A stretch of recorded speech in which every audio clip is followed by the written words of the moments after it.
This is part 2 of my series of lessons on the secret tree of alchemy. This time we're going to be discussing Pisces High in the secret tree of alchemy. It's at the very top of the tree. And this draws from religious lore to some degree to begin with, in the form of the Christmas tree, to try and get at, explaining what exactly spirit is and how it relates to matter. Okay, with the Christmas tree, you've got symbolism that relates to all these ideas all over a Christmas tree. Every Christmas tree is unique, just like every human being is unique. But typically at the top there is either an angel or a star or some other symbol. And this is a symbol of Pisces High. Now Pisces High is symbolized by a fish. And we're going to be discussing that also as a continuation of, to a degree, as a continuation of what was discussed last time, discussing the secret tree of alchemy. Lesson number 1. Okay, but this star or this angel at the top of the tree symbolizes spirit. It is the element of spirit that is symbolized. And of course, on the bottom of the tree, you've got other symbols that are, wrapped gifts and what have you, that somehow magically appear at the bottom of the tree, as though a providence provided them for you. Now, in reality, your parents were the providence that provided these gifts to you. But the tree itself then becomes kind of a metaphysical and natural symbol at the same time, where providence, which you could call God, according to, religions and what have you, somehow this tree symbol provided these gifts. And the tree, of course, symbolizes field harmony as it operates in nature and the metaphysics that humans have run into again and again and again throughout human history. And the gifts down at the bottom are simply dreams. People thought it was dreams or ideas that actually show up in your mind as maybe logic structures with causal chains that you can explore. And it's basically a Sagittarius symbol down there at the bottom of the tree. It's the same thing as the priestess in the Thoth Tarot, or the pot full of some kind of stew or whatever in the art trope of the same tarot deck. Somebody provided, these gifts. And you then become the Pisces low symbol, the biological entity that access these gifts at the bottom of the tree. So when you look at the Pisces symbol, you're looking at a fish swimming around in a circle with another fish, and one of the fishes up high, the other fish is down low. Somehow they're mirror images of each other. They're reflections of each other. They belong together as a school, you might say. And what joins these fish together in their behavior, swimming around in a circle, is field harmony. And that's what the secret tree of alchemy symbolizes, field harmony. Field harmony establishes relationships, and does so in what seems to us to be the ultimate mystery. It's a functional mystery. It seems to us, from our perspective, to be infinite in scope, which is an idea that can never be proven, that science will never be able to prove, that philosophers will always be able to contemplate. And this is where you run right smack into the idea of there being what one might call a higher being in the universes, in the universe, you could argue in our solar system that such is the case. And the idea of imposing such an idea on people, that to me is organized crime, is a clear indication of compulsory and destructive cultism taking place, because you shouldn't have to impose the idea. The idea exists on its own. People run into that idea all the time when they reflect on life and living and what causes everything in our world to be what it is. What causes everything to change over time. So this relationship that is established via field harmony, which is also symbolized in vortex fashion by this symbol of a fish swimming around another fish to symbolize Pisces. Okay, this field harmony establishes relationships with spirit and body in the traditions, the ancient traditions of philosophy and religion and what have you. Spirit and body maintain a relationship together in field harmony. This is very important in discussing this entire tree, because this tree symbolically steps down through a metaphysical and natural series of processes from spirit to material. And this is where mind-body dualism comes in as a philosophical concept. It's a philosophical concept that people naturally maintain for themselves. They have been doing so probably all through human history and back beyond into prehistory. But a more pointed version of this spirit-body relationship maintained through field harmony is that maintained between an idea and the brain. Okay, and this is where you can start to clue into how the ancients came about coming up with a word like spirit. Okay, that word describes a lot. It can describe in some forms of cultural lore ghosts even, which in my opinion are largely symbolic of a number of things. But one of the things that they're symbolic of is memories, living memories even, but also other memories that are considered to be more like films in the sense of not being alive. In the same way a living memory might be alive, where, you know, some people perceive that memories have intention and volition to a degree and exercise a certain kind of free will. Even a story character might start to display these qualities while writing stories. And so I think in ancient times, ideas were considered to be spirits, same as memories. And every once in a while, I suppose they hallucinate, these ideas. And that's where you get, ghost lore, I suppose. But I personally have never seen a ghost. What I have seen has got nothing to do with ghosts. And that's a whole other subject. Okay, another idea to get in, since we're working with ideas here. Oxymoron there. Ideas tend to arrange themselves in the mind a certain way.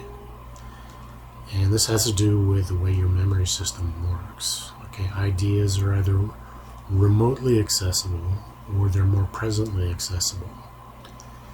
And ideas typically, are formed as part of your ideational repertoire in life in chronological order.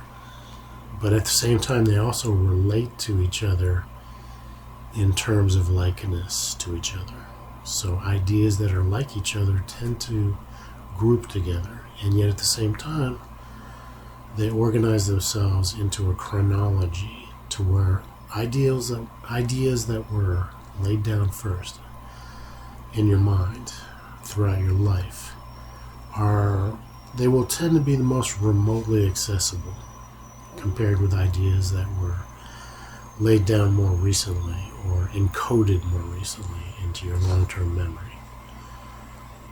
And this would continue to be the case going through life, if not for the phenomena of priming, where certain ideas and clusters of ideas that you call memory chunks can be maintained as more presently accessible.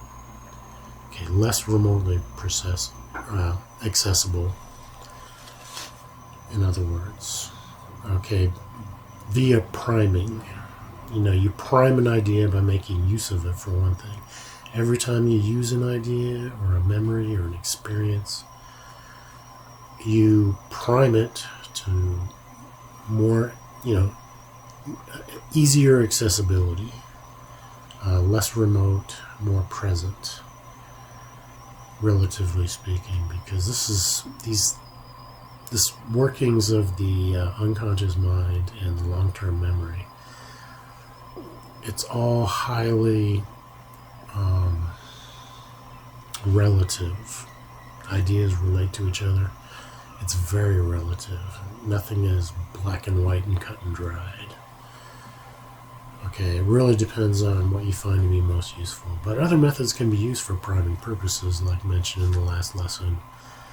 Ritual practices, which humans have come to perform on a religious scale and other occult levels of cultic involvement.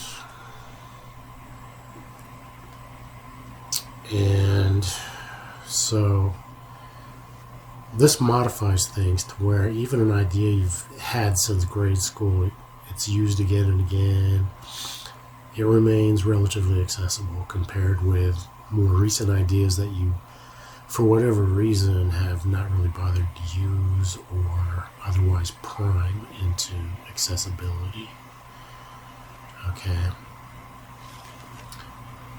And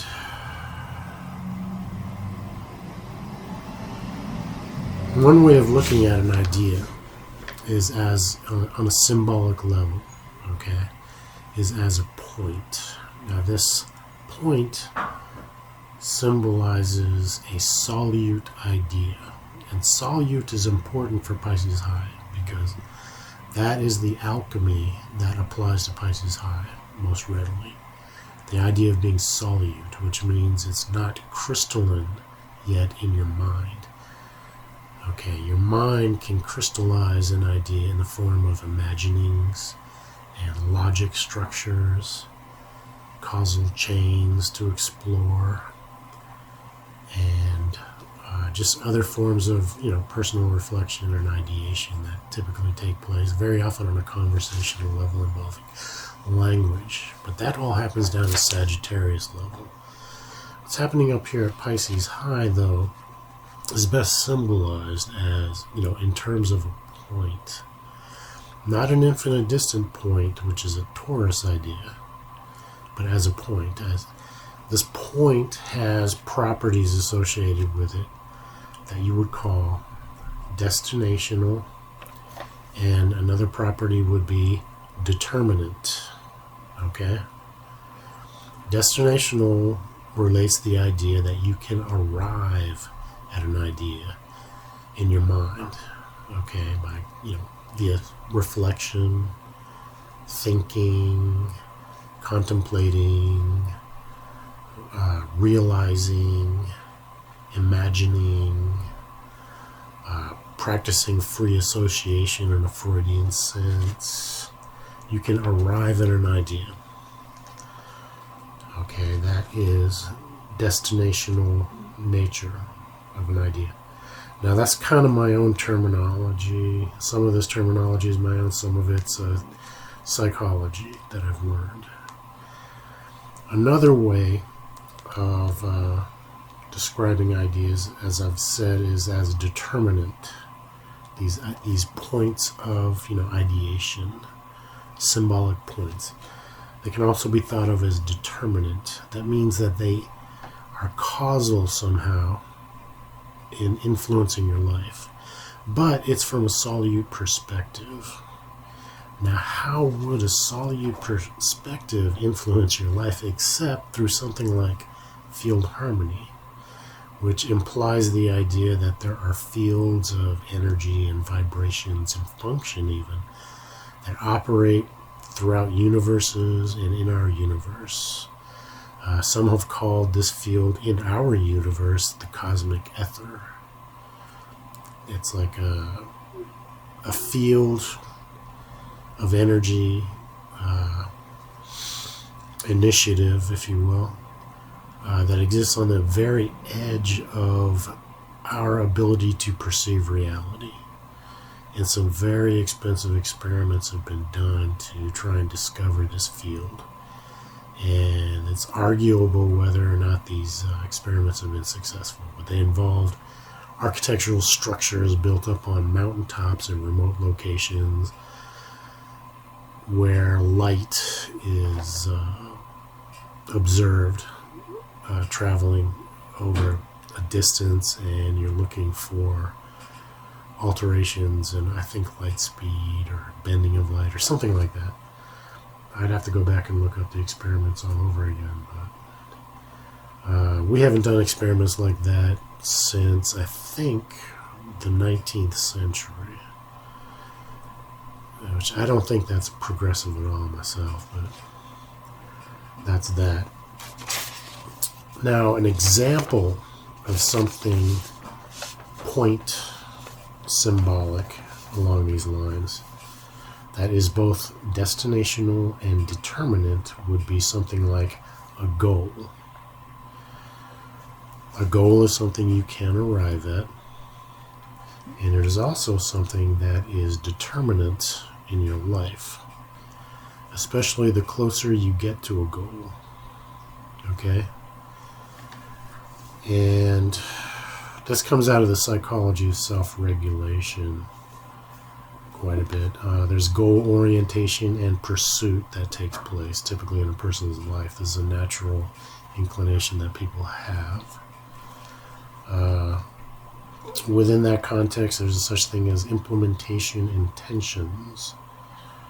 An example of that would be if-then planning. And this is of strategic significance because it's part of the planning process associated with goal pursuit. And goal pursuit is a strategic practice. There's an end state that you're after, and it's something you arrive at, and the whole time you're trying to arrive there, it is influencing your life. So it is both destinational and determinant.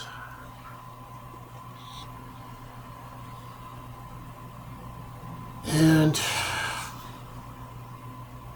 okay, that basically established now. We're going to look a lot more closely at the symbolism involved in this in the tarot.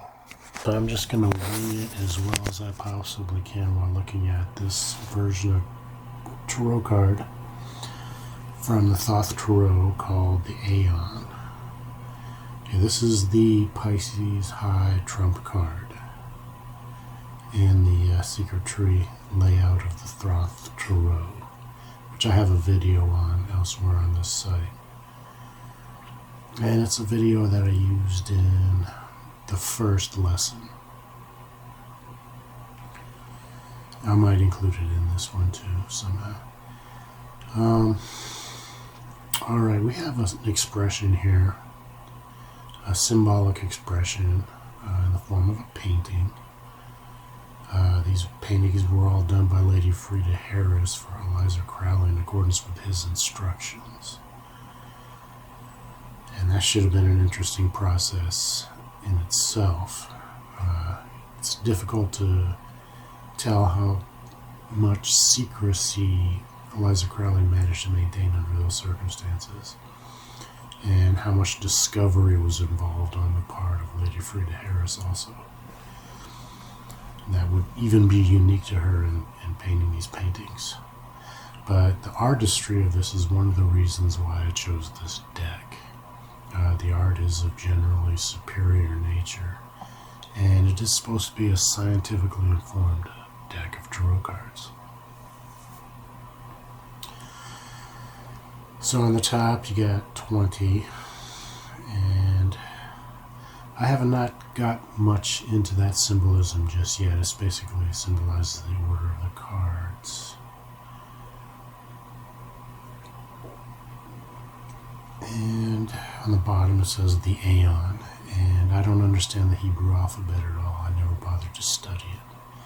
Much of this, some of the abstract symbolism associated with occultism in general, I haven't even bothered to look into yet.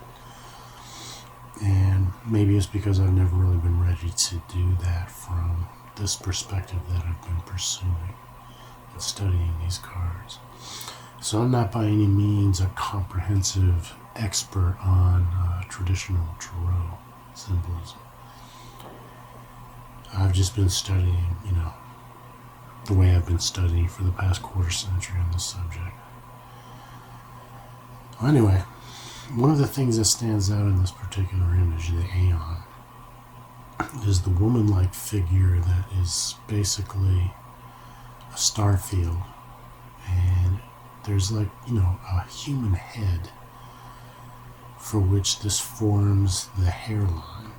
Okay, now in movie symbolism,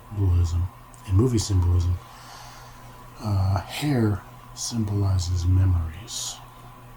And here we have this expression combined with that of an entire universe and probably beyond the universe. But certainly on a universal scale here, with star fields and galaxies expressed in anatomical form, even that of a female figure. Women's hair, for example, is very often used as a symbol in movies for memories and past experiences that can reconstitute in your life. Though you've, lost contact with memories, those memories in the past, they can grow again and reconstitute. That's a common symbolism in movie symbolism. And this, there's overall this head figure for which this is forming a hair. Looks like it's the fish of Pisces high moving through a universe, okay, which means you're moving through the cosmic ether, okay? And this is important here because this is the basis for practical field harmony established in this symbolism. Okay, hair is a common Gemini symbol, as is a star field. For example, that which is interpreted in constellatory form as astrology. So astrology, as it originally formed, was based upon what some call the original temple, which is not only nature but also the stars above, the planets, the sun, the cycles of movement in our perceived universe.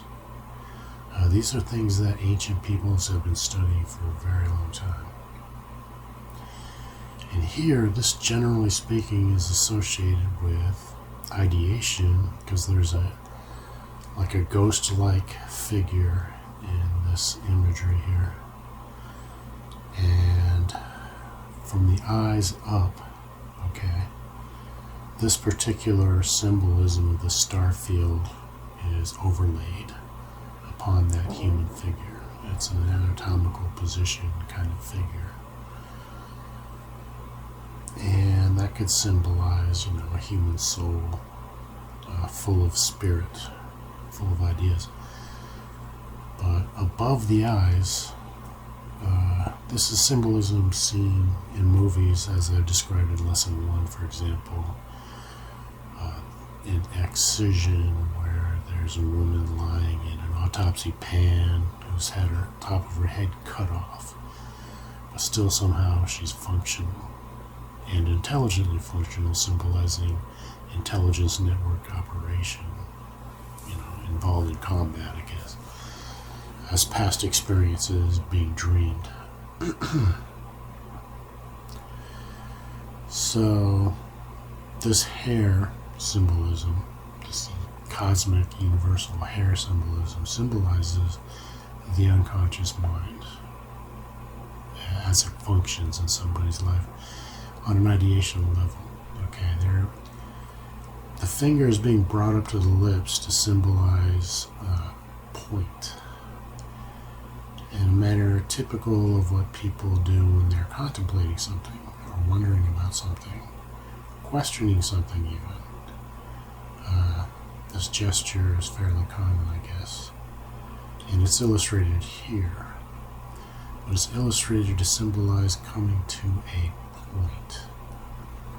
Okay, you are contemplating a possibility, maybe for the first time, and you're kind of fuzzy on the details of it. For example, maybe you're contemplating a goal, which is an example I used earlier in this video. When you first start to contemplate a goal, okay, you don't have clear ideas about it very much, except usually on a simplistic level, maybe even on an unrealistic level to a certain degree. On a dream level, you dream of becoming an accountant, maybe. Who knows? People dream of, or Tiddlywinks champion. But early on, maybe you don't have a clear idea of what that entails, except what you've drawn from maybe the example of your father as an accountant who disappears every day to work and comes home, but he seems to be making a good living. Or you happen to see a Tiddlywinks competition on television and thought it was really cool looking, and you start to dream in terms of that as a goal in life. And so early on, these ideas are a lot more solute or remote, this goal that you're entertaining. And maybe you're only entertaining it casually, and you're initially very much motivated on an emotional level because it excites you. But it might also be a passing thing, which means you have not established goal stability yet in your goal seeking and your contemplation of goals. It's not necessarily a stable thing in your mind. Usually there's a lot of priming that has to be done over a period of time in pursuing a goal. And one of the initial things that people typically do is they set up something akin to a shrine relating to whatever goal it is they decide they're going to pursue. If you're an accountant in your mind for your, life goal that you're trying to develop, as, that one example, maybe you'll set up an executive function corner in your bedroom where you have a desk and you have a picture of your father at work as an accountant for inspiration up on the wall there, your little corkboard wall you got set up there above your desk. And you just bought a book on college mathematics that you're going to start to study to become an accountant in time. And one day you're going to go to college to become an accountant, but that's going to involve applying for college after you graduate high school. But this summer you're going to read through this college mathematics book and do all the practice problems. And you've got your little shrine set up for that. And every time you look at that desk, it primes your mind and helps you build goal stability towards achieving that goal. And the more you learn from that that mathematics book, the clearer idea you're starting to develop of what it might entail, this goal of becoming an accountant. And you're a little bit closer to your goal at that point. So things are a little bit more clear to you in your mind, imagining, being an accountant. So this goal of being an accountant is less solute and more precipitant in your life. And precipitant is a sign down there in Sagittarius, where the logic functions of your mind that you consciously work with are also assigned. You work with logic actively in your mind and consciously in Sagittarius. That's where that particular function on a mental level is assigned in the secret tree of alchemy. It's categorized there. It's part of your nature very clearly to you. You've made it a part of your nature, and the more you practice it, the more a part of your nature it becomes. And this is an important part of developing goal stability and further motivation towards reaching that specific goal. Motivation is very important. One of the things you consider, for example, in motivating yourself and developing your goal intentions is to consider the normative value of achieving a goal. You consider the norms. Is this normal? Is this something that society values the same as I value? Another thing you consider in achieving goal stability is can you perform the activities associated with achieving that goal?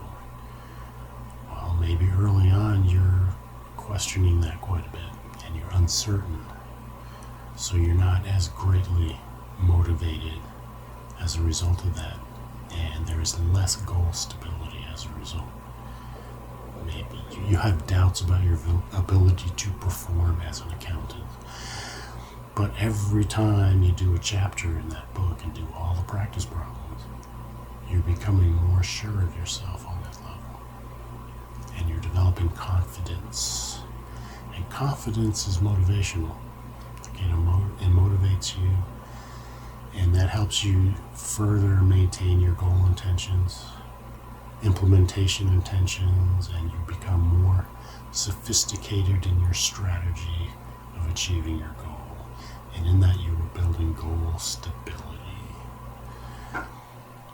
And that star that you've got in your mind, because in movie symbolism, for example, a star can symbolize an idea or a spirit, or a destinational point, or a determinant point of solute significance that is only solute to the degree that you can't see what it is in detail, but as you approach it on a goal level, you see more and more and more and in clearer detail, and this overall builds goal stability for you. Another thing that you take into consideration in building goal stability is the value of what it is you're after. How valuable is it to me? What is it going to bring into my life and making my life better? And that provides motivation. And that feeds your implementation intentions further in strategizing and dealing with the tactical difficulties that come up inevitably in any goal pursuit. Okay? And you're building and building and building. You sit at your little shrine desk every day, all summer long, working your way through that textbook, because you're going to learn all those mathematics in detail. You're going to learn all of the mathematical laws and proofs and everything. You're going to learn about the number line and whole numbers and addition and subtraction and multiplication, everything. And you're going to learn it in detail. And the more you practice, the more you're motivated, because the practice, it primes accessibility to everything you've been learning and everything you might learn relating to that issue of that goal that you're after. Okay, another aspect of the symbolism of this trump card is the seated figure that seems to be seated inside this ghost-like figure. This rather hermaphroditic-looking ghost-like figure. And that is symbolic of a number of things. Okay. Number one, it symbolizes Aries, which is pure oblivion, which is something that occultists attempt to emulate via, for one thing, Pisces high activities. The idea of keeping themselves solute relative to your perception, and you might argue taking possession of you. This could be a vampire. Somebody, this hawk head that it seems to have, symbolizes seeing very far, okay? Compared with this ghost-like figure who doesn't seem to see very far just yet. So you have to watch out for these kinds of influences in your life because the Machiavellian personalities of the world will work to gain possession over you in your life. And they want to achieve perfect dominance, which is an Aries assigned idea. There's no such thing as that in reality, but it can be emulated. And this is one of the ways you do it. You emulate something like that using all the other astrological signs that have anything to do with nature or practical metaphysics or metaphysics of practical value. So, this can also symbolize literal out-of-body vampirism, possession being taken of you while you are asleep and dreaming. Like that ghost-like figure in this card could be dreaming a dream and is essentially gone from the physical body, symbolized by the fish-like shape that seems to be swimming like a rocket through the universe, right? And it takes a seat in your body like a king and takes possession of it and uses suggestion as a means of controlling your behavior while you're asleep, maybe to make you more accessible to exploitation via other vampires that might be present around you out of body. So, what else strikes me? This is supposed to be symbolic on a fire elemental level. This particular, these editions of tarot cards, Judgment and the Aeon, and since, the Golden Dawn supposedly initiated the new Aeon or whatever, the Age of Aquarius.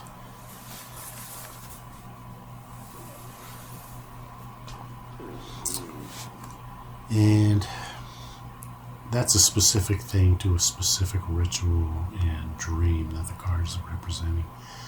Unfortunately, though, it also resonates with the idea of communism, which is also fire elemental. And communism has become particularly strong as an influence on Earth at around the same time this occult movement has been taking place through organizations like the Golden Dawn.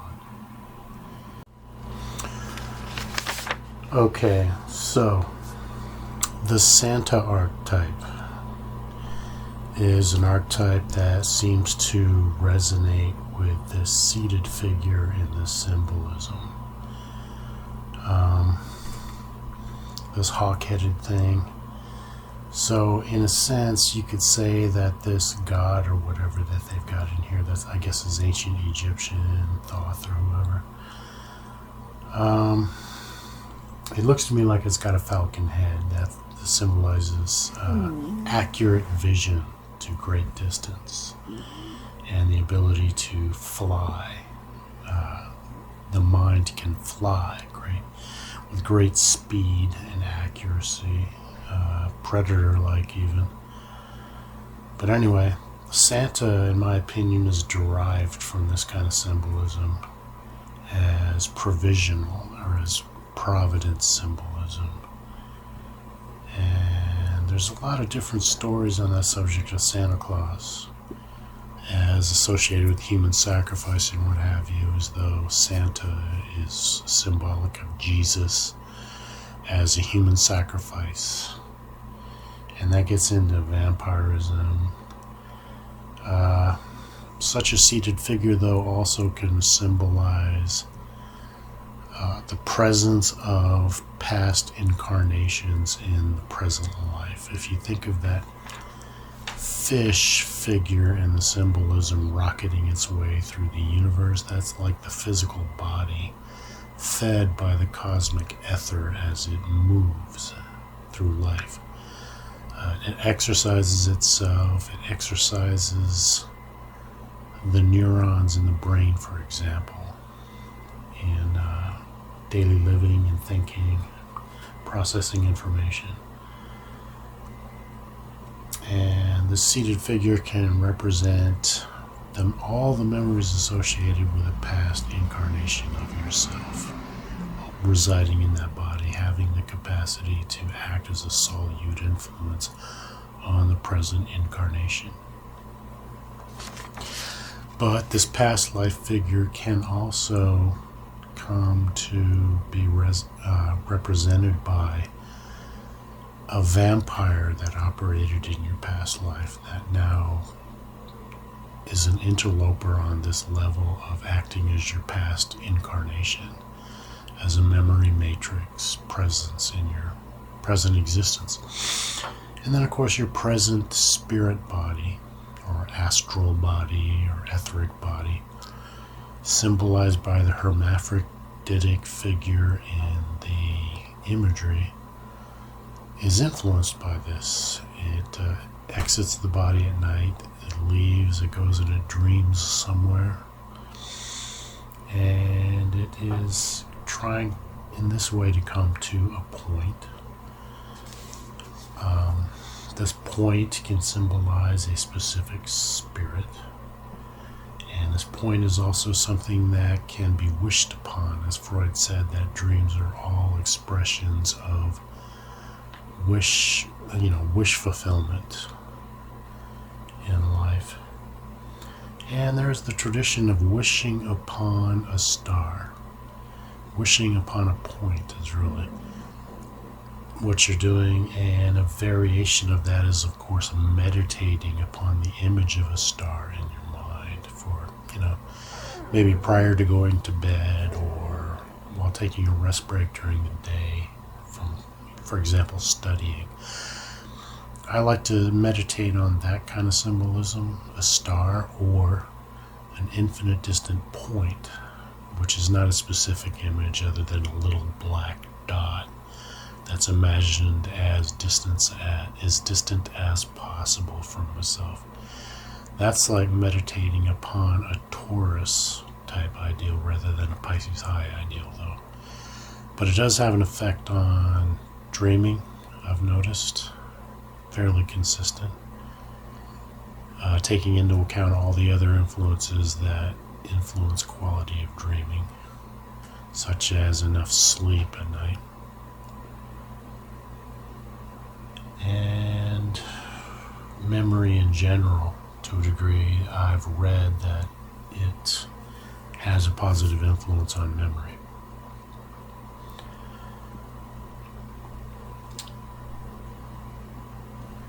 Now, on another level, on a field harmonic level, this is an important consideration too.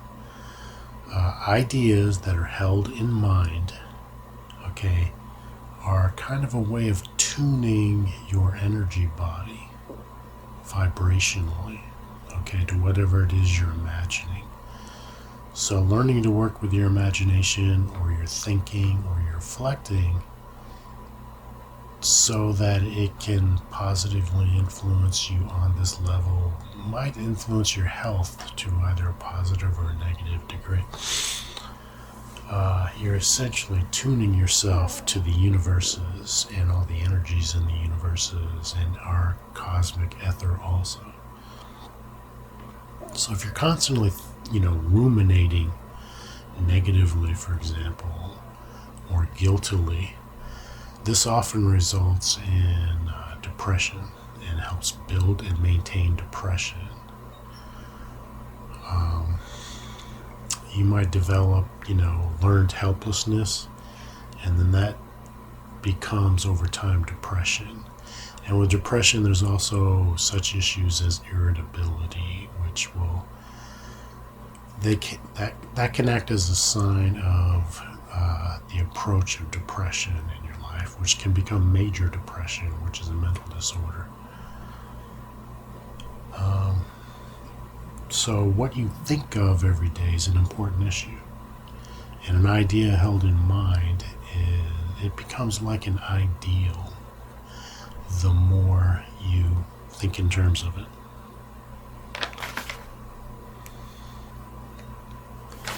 The more it is held in your mind. And then we get into some of the technical details of this Pisces high. Okay, there is no decimal sequence number assigned there. The only thing that is assigned to Pisces high is the elemental rulership. And I think you can also assign Pluto there. I haven't thought in terms of planetary assignment in a long time. But I think at one point I decided that, Pluto was assigned there for some reason. The nature of the movement of that planet in the solar system, for example, from far out to closer in, to the point where at a time during its orbit of the sun, it's actually closer to us than is Neptune. And then at other times it's further out. And I consider it to be, I don't take the planetary rulerships all that seriously other than on a symbolic level. That's why I think in terms of Pluto being, ruler over Pisces high. And for no other reason, really. I don't consider the positions of the stars in the sky or the planets in the sky to be all that influential on people's lives. Usually when people are doing up star charts and, birth charts and all that sort of thing for people, or keeping track of the locations of the planets and the stars, on a more practical level, they're probably formulating plans that they will try to pass off as prophecy. And I don't consider my birth chart, for example, to be influential in my life particularly much. If there's any influence of stars and planets in a person's life at all, it's likely insignificant in degree. So I don't take that too seriously. And this is the only card that is assigned to Pisces high in the tree. I found no other card that should go there or belongs there at all. This is the single card. It symbolizes spirit. But it also symbolizes ritual. So it can symbolize rituals conducted from a solute perspective relative to your situation. And these can be highly negative in nature when people are doing things like black magic, for example. Relative to your situation, they're thinking of you, they're envisioning you while conducting rituals. And I do have a tendency to believe this can be influential. Okay. Your thinking not only influences your own energy body, and but it also influences the cosmic ether in general. And that cosmic ether, in my opinion, is a means of communication through the dimensions between people. And this process involves animal magnetism, the same way the human gaze, or the ability to look at something or at someone, influences people on an animal magnetic level. And this can be destructive, okay? People staring at a point on your body can have a destructive influence on you there over time. And I've experienced this in life. And it's very alarming once you realize what's happening.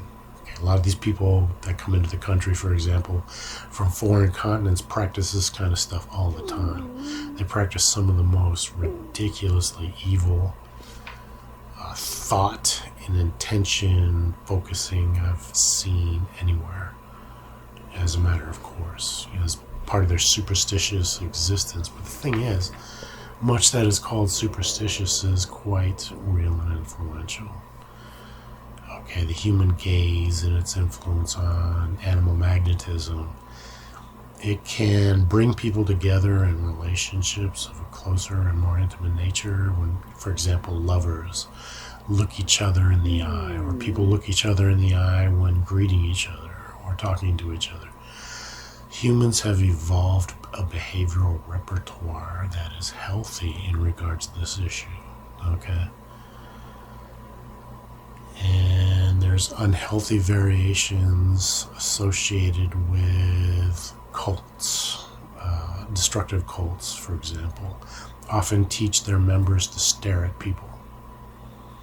And they don't explain why, but they teach it to the point where it's a means of establishing dominance of a kind and also destructive influence. Other than that, I think I've covered pretty much everything.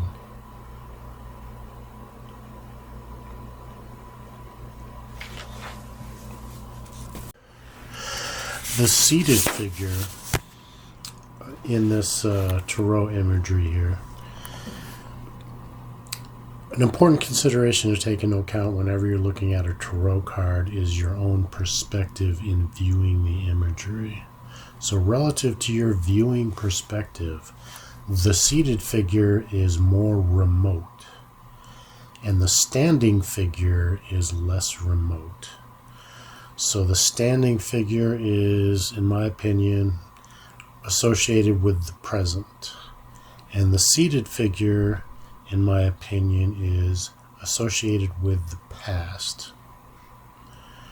That being said, there isn't that much more to say about this symbolism other than it's also anatomical in nature.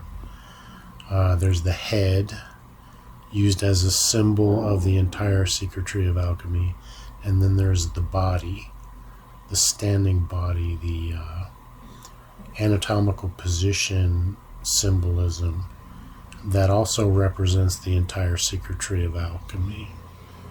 So the nose, for example, is considered to be a Virgo symbol. The mouth is a Sagittarius symbol. The chin, or the mandible, like in the tarot card version or the Thoth version of the moon, that little bug mandible that takes a hold of the solar disk, that's a Pisces symbol. Okay. And another thing to take into account with this is the whole issue of decimal sequence number assignment. Okay, I got that from Eliza Crowley, what little I had read by him. He discussed decimal sequence number assignments in Kabbalah. So I had a relatively easy time assigning decimal sequence number assignments to the secret tree of alchemy based upon numbers considered from that perspective. Decimal sequence number assignment are associated with nature and reality and logic, the logic functions of the mind. Therefore, there are certain places in the secret tree of alchemy where they have no place, and Pisces High is one of those places. There are no decimal sequence number assignments for Pisces High or for Aries, because Aries symbolizes everything that is completely unreal and not to be found in nature. Anything natural starts in Taurus, where the number 0, the digit, is assigned to Taurus. But there is nothing assigned to Pisces High. This concludes Lesson 2 of the Secret Tree of Alchemy lesson series. The next lesson in the series will be for Aries. Thank you for listening.